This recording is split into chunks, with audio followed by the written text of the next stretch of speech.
অশোকনগর স্টেশনের 2 নম্বর প্ল্যাটফর্মে এক বৃদ্ধা অসুস্থ অবস্থায় পড়ে থাকেন। সেই খবর পৌঁছায় অশোকনগরের বিধায়ক নারায়ণ গোস্বামীর কাছে।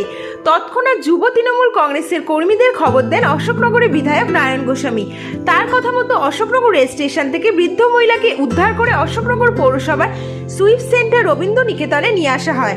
তবে তার শারীরিক অসুস্থতার কারণে সেখান থেকে তাকে নিয়ে যাওয়া হয় পৌরসভা পরিচালিত মাতৃসদন হেলথ সেন্টারে এবং ওখানেই তাকে ভর্তি করে রাখা হয়। বৃদ্ধার কাছ থেকে একটি আধার কার্ড পাওয়া গেছে। সেই থেকে জানা যায় বৃদ্ধার নাম রুনু কর্মকার। তার বাড়ি আগরপাড়া এলাকায়। অসুস্থতার কারণে তিনি মুখে কিছুই বলতে পারছেন না। তবে অনুমান করা হচ্ছে দুদিন আগে অশোকনগর রেল স্টেশনে কেউ তাকে ফেলে রেখে গেছে। দেখুন সেই ছবি। থাকতেন কোথায় থাকতেন আপনি? হ্যাঁ, তো এই যে কোন জায়গায় নাম কি? এখন ভাই ডায়মন্ড হবে, ডায়মন্ড হবে। ডায়মন্ড হারবার। এখানে আসলেন কিভাবে?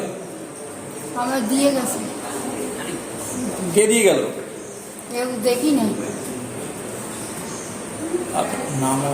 নাম আপনার নামটা বলো। নাম নাম আমার নাম কর্মকার।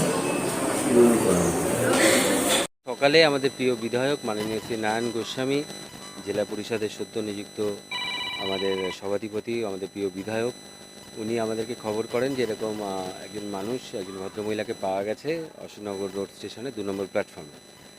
উনি আমাদেরকে নির্দেশ করেন যে অতি সত্ত্বর যত তাড়াতাড়ি সম্ভব করা যায় ওনাকে রেস্কিউ করে আমাদের যে অশোকনগর কল্যাণগড় পৌরসভা রবীন্দ্র নিকেতন আছে সেফ সেন্টার, এখানে যাতে নিয়ে আসা হয় এবং আমরা সেখানে যাই। আমাদের সাথে আমাদের ভাইরা সকলেই, আমাদের যুব তৃণমূল কংগ্রেসের ভাই বন্ধুরা, আমরা সেখানে সকলে মিলে গিয়ে তাকে রেস্কিউ করে তাকে নিয়ে আসি এবং তার আধার কার্ড যেটা আছে, আধার কার্ডে জানা যায় যে তার নাম রুনু কর্মকার, তার স্বামীর নাম নির্মল কর্মকার, বাড়ি আগরপাড়ায়।